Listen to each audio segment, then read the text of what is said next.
அனைவருக்கும் வணக்கம். இன்றைய தொகுப்பில் பதிவில் பார்க்க போகிறது வந்து சூரியனின் காரகத்துவம். சூரியன்னா தந்தை. அதாவது பார்த்திங்கன்னா பிதுர்காரகன், ஆத்மகாரகன், உயிர்காரகன் அப்படின்னு சொல்லுவாங்க. பிதுர்காரகன் அப்படின்னா அப்பா வகையில் இருக்க சொந்தங்கள்.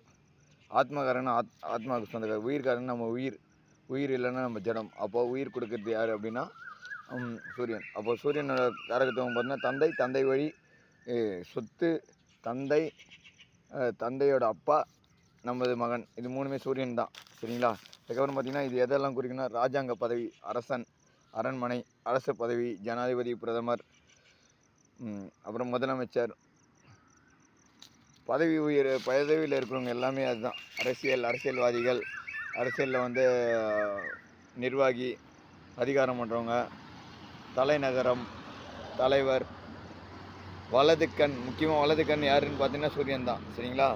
இதயம், எலும்பு, ஆன்ம சக்தி, இதெல்லாமே வந்து நமக்கு யாருன்னு பார்த்தீங்கன்னா சூரியன் தான். அப்புறம் வந்து தங்க நகை கடை செய்கிறவங்க, குறிப்பாக சொல்லணும்னா அதிகாரம் பண்ணுறவங்க, ஆட்சி அதிகாரத்தில் இருப்பவர்கள், சூரியனின் ஆட்சி பெற்றவர்கள். அப்படி பார்த்தீங்க அப்படின்னா சூரியன் வந்து எங்கே ஆட்சி இருக்குன்னா 2 இடத்துல தான். ஆட்சியாக இருக்கிறது சிம்மத்தில், உச்சமாக இருக்கிறது மேஷத்தில். இவங்க 2 பேரையும் நீங்கள் பார்த்தீங்கன்னா தெரியும், ஆளுமை திறன் நிறைந்தவராக இருப்பாங்க.